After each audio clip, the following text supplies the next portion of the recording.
예배하는 우리의 모습이 하나님께서 보실 때 그런 아름다운 모습일 줄로 믿습니다. 그래서 하나님께서 그 은혜의 단비처럼 어제 내리던 눈처럼 오늘 그 은혜를 예비하신 대로 풍성하게 부어주실 줄로 믿습니다. 우리가 에베소서의 말씀을 살펴보고 있는데 지난주는 추수감사 주일이라 잠시 다른 말씀을 보았었어요. 그래서 그 맥을 다시 한번 이 에베소서 말씀 맥을 보면 지금 이 본문이 들어있는 말씀이 지지난주에 살펴보았던 이 사도 바울의 기도 속에 들어있는 내용입니다. 사도 바울이 기도하고 있지요. 간절하게 기도하고 있는데 그 기도하는 내용 중에 하나가 18절에 보면 마음의 눈을 밝혀서 그래서 마음의 눈이 밝혀지기를 위해서 기도했어요. 근데 그 마음의 눈이 밝혀져서 그러면 무엇을 해야 되는가? 보니까 18절에 그 다음에 부르심의 소망이 무엇이며, 그 다음에 보니까 성도 안에서 그 기업의 영광의 풍성함이 무엇이며, 다시 제가 설명드리면 사도 바울이 기도하고 있는 내용 중에 마음의 눈이 밝아지기를 기도했어요. 근데 왜 마음의 눈이 밝아져야 되는가?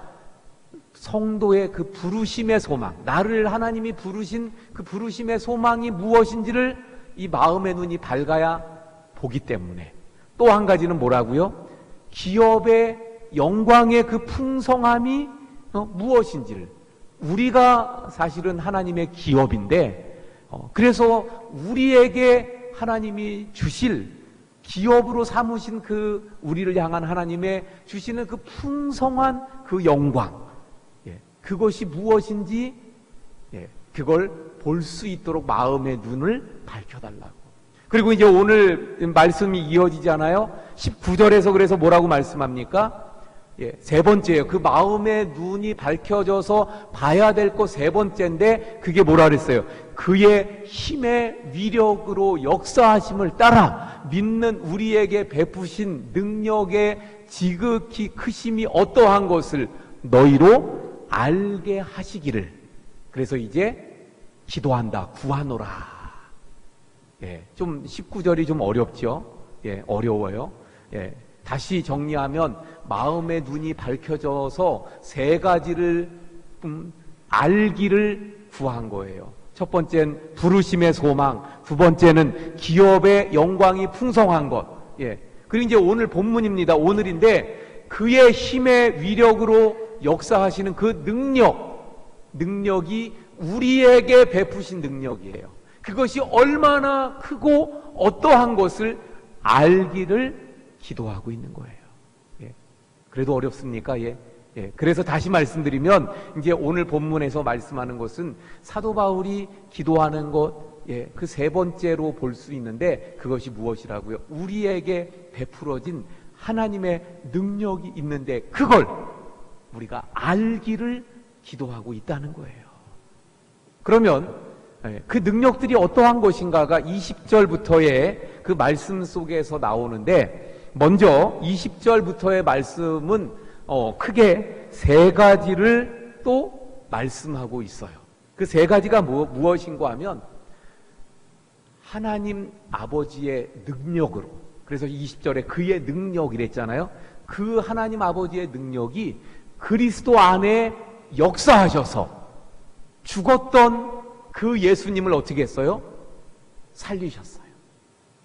이걸 뭐라고 부르죠, 우리가? 부활이죠, 부활.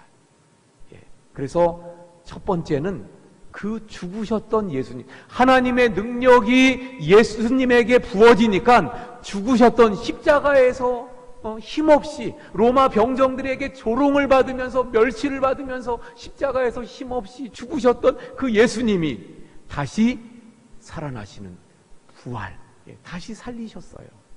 그 능력. 두 번째, 하나님의 능력이 그 예수님에게 부어지니까 다시 살아나셨을 뿐만 아니라 어떻게 됐어요? 21절에 하나님의 오른편에 우편에 앉으셔서 모든 통치와 권세와 능력과 주권과 이 세상뿐 아니라 오는 세상에 일컫는 모든 이름 위에 어떻게 됐어요? 뛰어나게 하시고 22절에 뭐라고 말씀합니까? 만물을 그 발 아래 복종하게 하시는. 두 번째, 예수 그리스도에게 그 하나님의 능력이 부어지니까 모든 것 위에 예수님이 어떻게 됐어요? 높아지셨어요. 한마디로 높아지시게 되어졌습니다. 세 번째, 그래서 하나님 아버지의 능력이 예수님에게 부어졌더니 어떻게 됐어요? 예수님이 교회의 머리가 되셨습니다. 할렐루야. 이 세 가지를 오늘 이 본문에서 말씀하고 있는데, 이 세 가지, 예수님, 다시 정리하니까 예수님이 죽었다가 살아나셨어요. 그리고 모든 것들보다 위에 높게 하셨어요. 그리고 교회의 머리가 되게 하셨어요. 이것이 누구를 통해서, 무엇을 통해서 가능했어요? 하나님 아버지의 능력이 그 예수님에게 부어져서, 그 예수님에게 부어지니까 죽었다가 살아나시고 가장 높이 올리시고 교회의 머리가 되게 하시고, 할렐루야. 이러한 그 예수 그리스도에게 이러한 능력이 역사하심으로 이런 결과가 나타나게 되어졌습니다. 그런데 오늘 본문에서 말씀하시는 것은, 그래서 하나님 아버지의 능력이 예수님께 부어졌더니 이런 역사가 나타났다, 이것을 가르쳐 주기 위한 것이 아니고, 물론 그 내용이 포함됩니다마는, 그래서 2000년 전에 예수님에게 그 하나님의 능력이 부어져서 그런 역사가 나타난 걸로 끝나는 것이 아니라, 아까 19절에 말씀하는 것처럼 뭐예요? 그 능력이 우리에게 주어졌다는 것을 알게 하기를 기도하고 있다는 거예요. 다시 말하면, 그럼 이 본문이 무엇을 우리에게 말씀하고 있습니까? 그 능력이 예수님을 믿는 사람들에게 역시 똑같이 주어졌다는 거예요. 할렐루야. 그걸 알게 하기를 사도 바울은 기도하고 있잖아요. 그 능력이 우리에게 부어진 줄 믿으시길 바랍니다. 그래서 오늘 함께 살펴보는 것, 하나님이 우리에게 허락하신 능력, 그 능력을 우리가 한번 오늘 살펴보자는 거예요. 어떤 능력인지, 도대체 어떤 것입니까? 그래서 다시 본문을 통해서 보면 좀 전에 말씀드렸던 것처럼 예수님에게 부어졌던 능력이 우리에게 주어진 거예요. 그래서 보니까 첫 번째, 그 예수님에게 부어졌던 능력은 뭐라고요? 죽었던 예수님을 다시 살리신 부활의 능력이었는데, 그 능력이 우리 가운데 있는 줄 믿으시길 바랍니다. 그러면 그 부활의 능력은 우리 가운데서 어떤 역사를 할까요? 다름이 아니라 이 부활의 능력은 우리가 새롭게 시작할 수 있게 하는 능력이 있는 줄 믿으시길 바랍니다. 예수님이 부활하셨다는 것은요, 죽었다가 살아났다 이런 정도의 개념이 사실은 아니에요. 우리가 잘 아는 대로 성경에서 죽었다가 살아난 사람들이 있어요, 없어요? 성경에 죽었다가 살아난 사람들이 있어요, 없어요? 있지요. 대표적으로 혹시 죽었다가 살아난 사람, 그러면 머릿속에 누가 떠오르나요? 많은 분들이 나사로 그러시네요. 나사로가 죽었다가 살아났어요. 그런데 나사로가 죽었다 살아난 그것을 부활이라고 이야기합니까? 안 합니까? 안 해요. 왜 그래요? 그는 죽었다가 살아났지만 여전히 인간의 똑같은 모습이었어요. 그래서 결국은 조금 더 살다가 나사로는 어떻게 됐어요? 또 죽었어요. 그래서 그걸 부활이라고 말하지 않아요. 소생했다. 다시 좀 살았다가 죽은 거예요. 그런데 예수님은 부활했다고 우리가 말하는데, 예수님이 부활하셨을 때, 죽었다가 다시 살아나셨을 때 그 모습이 어땠습니까? 그 몸은 영광스러운 모습이에요. 그 완벽한 육체를 가지고 부활하셨어요. 그래서 모든 것이 완전한 모습이었습니다. 시간과 공간은 초월하는 그런 모습이었어요. 그래서 그 안에 아주 거룩함으로 완벽해서 어떤 죄의 모습도 보이지 않는 그런 완전한 모습으로 예수님으로 부활하신 것을 보게 돼요. 물론 예수님이 돌아가시기 전에도 죄는 없으셨죠. 그러나 돌아가시기 전에 예수님은 육체를 입고 오신 완전한 인간이셨어요. 그래서 인간의 모습을 가지셨었는데 부활하신 예수님은 이제 인간의 모습은 전혀 없는 온전한 하나님의 모습으로, 완전한 하나님으로 그렇게 바뀌셨어요. 그 부활, 그래서 우리에게 부활에 대해서 소망을 주시는데, 그래서 우리도 부활하게 되면 지금의 이런 모습이 아닌 전혀 새로운 영화로운 모습으로 부활될 것을 우리에게 가르쳐주고 계신 줄로 믿습니다. 자, 그런데 여기서 중요한 것은 바로 그거예요. 죽었다 살아나신 예수님, 그 예수님을 살게 하신 분이 하나님의 능력인데, 그 사는 게 그냥 사는 정도가 아니라 완전하게 새롭게 새로운 모습으로 예수님을 부활시키셨던 그 하나님의 능력이 우리 안에 있다는 거예요. 할렐루야. 그래서 우리도 그 부활의 능력을 가지고 완전히 과거하고 다르게, 어제하고 다르게 오늘부터 새롭게 완전히 새로운 모습으로 살아갈 수 있는 능력이 우리 가운데 있는 줄 믿으시길 바랍니다. 여러분, 그래서 과거의 삶에 대해서 낙심하지 마세요. 혹시 어제까지, 아니 오늘 아침까지 내가 실패했습니까? 낙심하지 마세요. 바로 우리에게 이 부활의 능력이 있기 때문에 새롭게 새로운 피조물로 우리가 살아갈 수 있는 줄 믿습니다. 혹시 죄에 매여서, 그래서 죄를 범해서, 아니 아무도 모르는데 내 속에 나만이 알고 있는, 아니 우리 가족도 모르는, 그래서 그 죄 때문에 혹시 고민하고 계신 분 있습니까? 여러분, 이제 그 죄의 노예가 되지 말고 부활의 능력이 예수님을 믿는 사람들에게 있음을 믿고 그 부활의 능력으로 이제는 새로운 피조물로, 새로운 사람으로 죄의 권세를 끊어버리고 죄와 상관이 없는 하나님의 사람으로 살아가실 수 있기를 바랍니다. 이런 능력이 우리 가운데 주어졌다는 거예요. 예수님을 믿는 순간 놀라운 그 능력이 우리에게 임하여서 눈에 보이지 아니하지만, 그러나 그 부활의 능력이 우리에게 있어서 지나간 과거에 어떤 죄를 지었든지 또는 지난 과거에 어떤 상처를 받았든지 우리는 상관없이 예수 그리스도의 그 부활의 능력을 가지고 전혀 새로운 삶을 시작할 수 있는 그런 능력이 우리에게 있는 줄 믿습니다. 이 능력이 우리에게 있다는 거예요. 오늘 본문에서. 두 번째, 어떤 능력이 우리에게 주어져 있는가? 예수님을, 하나님의 능력이 그 예수님에게 역사하니까 죽으셨던 예수님을 부활시켰다 그랬잖아요. 그리고는 어떻게 됐습니까?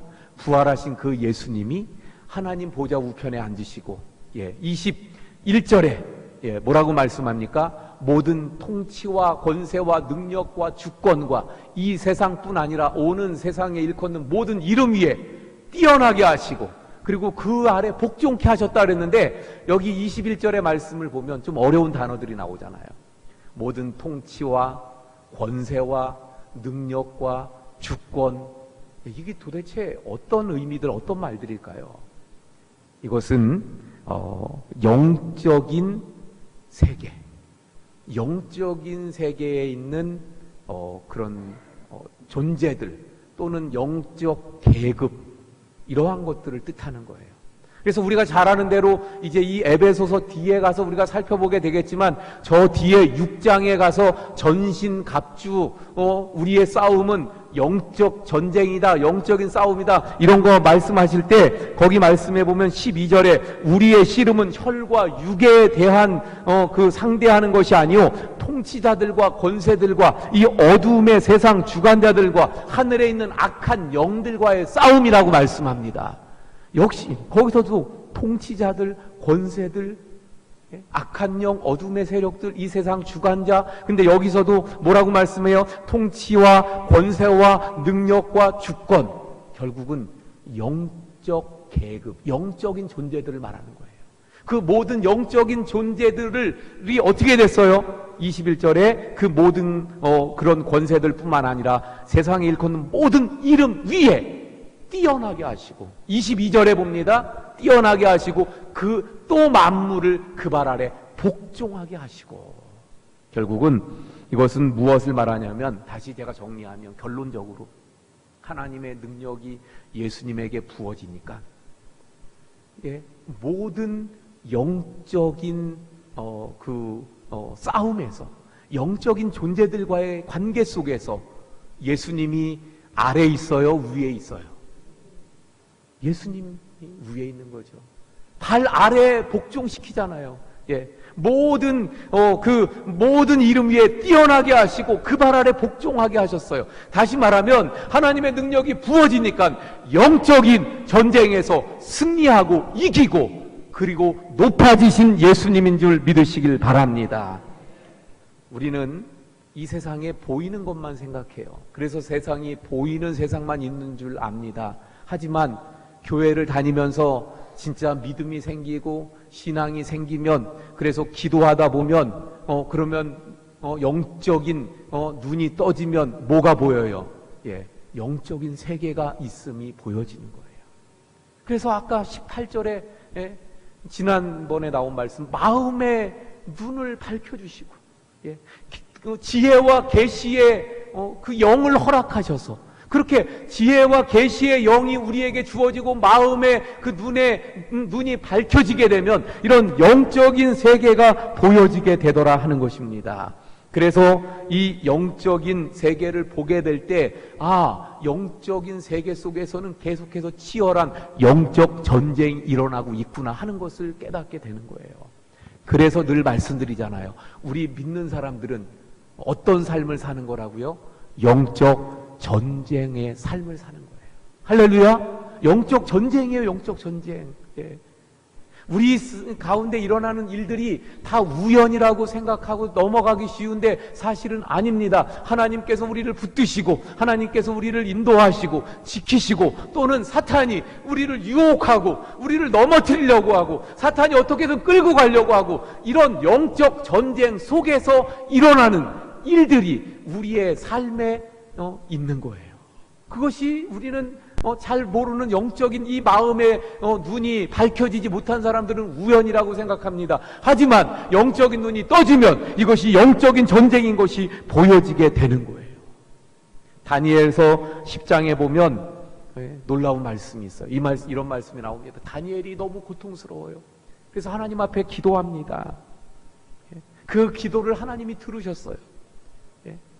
그래서 그걸 통해서 보면 우리가 기도하면 하나님이 바로 들으신다는 걸 알 수 있어요.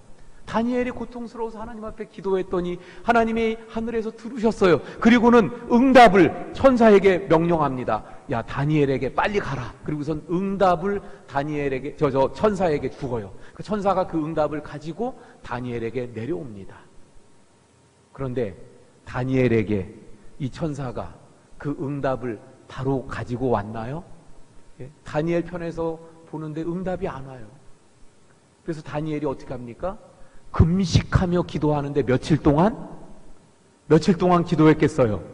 예? 다니엘이 21일, 그래서 다니엘 기도회라고 하는 거잖아요. 21일을.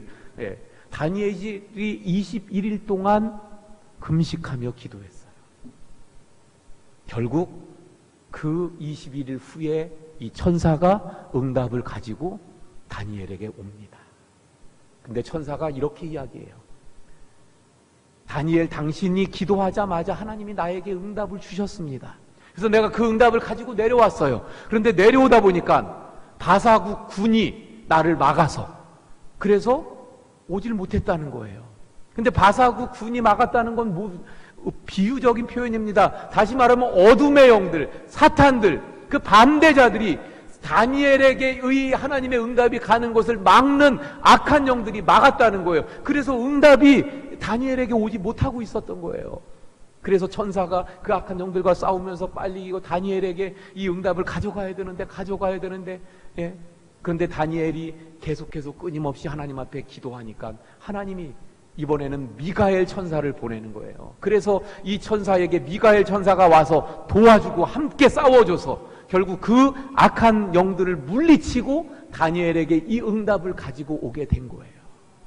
결국 그 말씀을 통해서 깨닫게 되는 것, 바로 우리가 사는 이 세상은 영적인 전투의 현장이라는 거예요. 우리가 깨닫지 못하고 있지만, 우리가 모르지만, 느끼지 못하고 있을지 모르지만, 그러나 분명한 것은 영적인 전투가 계속해서 벌어지고 있더라 하는 겁니다. 그러므로 여러분, 마귀 사탄은요, 저 동화 속에나 등장하는 그러한 존재가 아니에요. 마귀 사탄은 실제하는, 그래서 우리의 삶 속에 지금도 우리를 핍박하고 우리를 유혹하고 우리를 넘어뜨리려고 하는, 시험을 안겨다 주는 그러한 존재입니다. 그런데 감사한 것은 하나님의 능력이 그 모든 사탄을 정복한 예수님에게 부어져서 예수님이 그 모든 사탄의 권세를 이기고 정복하고 승리하신 줄 믿습니다. 그 말씀이 오늘 이 말씀이잖아요. 모든 통치와 권세와 이 세상에 오는 모든 이름 위에 높게 하신 바로 그 말씀이에요. 그런데 더 놀라운 것은 그 능력이 우리 가운데 예수님을 통해 주어졌다는 거예요. 할렐루야. 그러므로 사실은 우리가 실패합니다. 우리가 넘어져요. 우리가 사탄에게 집니다. 그런데 사실은 왜 그러는가 하면 하나님이 주신 이 능력을 몰라서, 이 능력을 사용하지 않고 있기 때문입니다. 우리가 정말 영적 전투의 현장에서 제가 정말 영적 전쟁에서 이기겠습니다. 제가 싸우겠습니다. 그리고 하나님의 능력, 바로 예수 그리스도께서 이기신 그것을 힘입고 예수 그리스도 이름의 권세를 힘입고 나가면 승리가 우리에게 있는 거예요. 바로 그 능력이 우리에게 있는 줄 믿으시길 바랍니다. 예수 이름의 권세가, 능력이 우리에게 있습니다. 그래서 그것으로 우리가 영적인 전쟁에서 승리할 수 있습니다. 이게 두 번째 능력이에요. 마지막으로 세 번째 우리에게 주신 능력은 무엇입니까? 마지막 말씀을 한번 볼까요? 23절 마지막 말씀. 교회는 그의 몸이니 만물 안에서 만물을 충만하게 하시는 이의 충만함이니라. 쉬운 듯 하면서도 아리까리한 말씀 아닌가요? 교회는 그의 몸이니 만물 안에서 만물을 충만케 하시는 이의 충만함이라. 그래서 굉장히 이 말씀이 쉬운 듯 하면서도 아주 난해하고 어려운 말씀이기도 해요.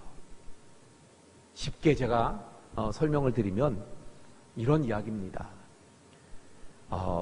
예수님에겐 하나님 아버지가 어땠어요? 이 세상에 계실 때도 보면 예수님 안에 하나님 아버지가 충만했죠. 하나님 아버지로 늘 충만하신 예수님이었어요. 그래서 무엇을 하든지 내 뜻이 아니라 누구의 뜻을, 예수님은 하나님 아버지의 뜻을, 늘 아버지를 생각하고 내 원대로 마옵시고 아버지의 뜻대로 하옵소서. 또 나를 보면 아버지를 볼 수 있다. 나를 보내신 이를, 나를 믿는 자는 나를 보내신 이를 믿는 것이다. 다시 말하면 예수님 안에 하나님 아버지가 늘 충만했어요. 근데 하나님 아버지로 충만하신 그 예수님이 교회 안에 충만한 것을 말씀하는 거예요. 그런데 그렇게 되면 교회 안에 그 예수님이 충만하면 그러면 교회가 어떻게 되겠습니까? 그 예수님이 바로 그 예수님 안에 하나님으로 충만한데 그 예수님이 교회 안에 충만하니까 교회는 어떻겠어요? 하나님의 거룩함, 하나님의 완전함, 하나님의 영광, 이것이 충만하게 되는 거예요. 그런데 여러분, 교회가 그러면 지금 우리가 예배를 드리고 있는데 우리 이 교회 안에 그 주님이 충만하다, 이 말씀만 되는 게 아니에요. 그런 의미도 물론 있습니다. 그런데 교회가 지금 이 예배당 이것만이 교회가 아니잖아요. 또 다른 진짜 중요한 교회는 누굽니까? 뭡니까? 바로 예수님을 믿는 내가 교회예요. 내가 교회. 다시 말하면 내 안에 예수 그리스도가 충만하면, 그러면 그 예수 그리스도를 통하여서 하나님의 영광이, 하나님의 거룩하심이, 하나님의 완전하심이, 하나님의 그 축복의 역사가 충만한 그런 삶이 되더라 하는 것입니다. 할렐루야. 이런 은혜가, 이런 축복이 우리에게 있는 거예요. 여러분 한번 생각해 보세요. 한 사람 한 사람 우리 성도님들이 이 안에 정말 그리스도로 충만한 거예요. 세상이 아니라, 세상의 가치관이 아니라, 세상의 물질을 막 쫓아다니는 그것이 아니라 정말 오로지, 오늘 아까 그 예배 드리기 전에 그래서 막 찬양하는데 그런 찬양 했잖아요. 주 예수보다 더 귀한 곳은 없네. 그래서 예수로, 나는 예수님으로만 충만한 거예요. 그런 사람들 다, 우리 성도님들이 다 죄가 아니라 예수 그리스도로, 그래서 그렇게 예수 그리스도로 충만한 사람들이 모여서 하나님 앞에 찬양할 때, 그 예수 그리스도로 충만한 사람들이 모여서 하나님께 예배할 때 그 교회가 어떻겠어요? 바로 지금 이 23절의 말씀이 그 말씀이에요. 하나님으로 충만해지는, 예수 그리스도로 충만해서 하나님의 영광이 충만하게 드러나는 그런 교회, 그런 성도, 그런 삶을 말씀하는데, 사실 우리가 그런 삶을 살아갈 수 있는 능력이 우리에게 주어졌습니다. 할렐루야. 그래서 우리 안에 그리스도로 충만하게 되는, 그래서 오직 예수 그리스도만 알고 주님만 바라보고 주님만 생각하고 주님만 위하여서 주 예수보다 더 귀한 것은 없네, 정말 그런 삶을 살아갈 수 있는 능력이 바로 하나님을 통해 우리에게 주어진 줄 믿으시길 바랍니다. 사실 우리는 우리의 힘으로 살아가기 어려운 존재잖아요. 내 힘으로, 어떨 때는요, 모든 게 잘 될 때는 내 힘으로 될 수 있는 줄 착각하기도 해요. 그래서 나 혼자 다 잘할 수 있는 걸로. 그러나 정말 막다른 길목에 딱 서게 되면 그때서야 내 힘으로 안 되는구나, 하나님 힘이 필요하구나. 그런데 사실은 그때만이 아니라 우리의 삶 늘 항상 인생 가운데 언제나 우리의 힘이 아니라 하나님의 힘, 하나님의 능력, 하나님의 은혜가 필요한 줄로 믿습니다. 그런데 그 하나님의 능력이 우리 가운데 이미 사실은 주어졌어요. 우리 가운데 이런 능력이 부어졌어요. 부활의 능력, 영적 전쟁에서 이길 수 있는 능력, 그리스도로 충만하여서 언제나 우리 안에 하나님의 은혜와 영광이 충만한 삶으로 행복과 기쁨을 누릴 수 있는 이런 능력이 우리에게 주어져 있습니다.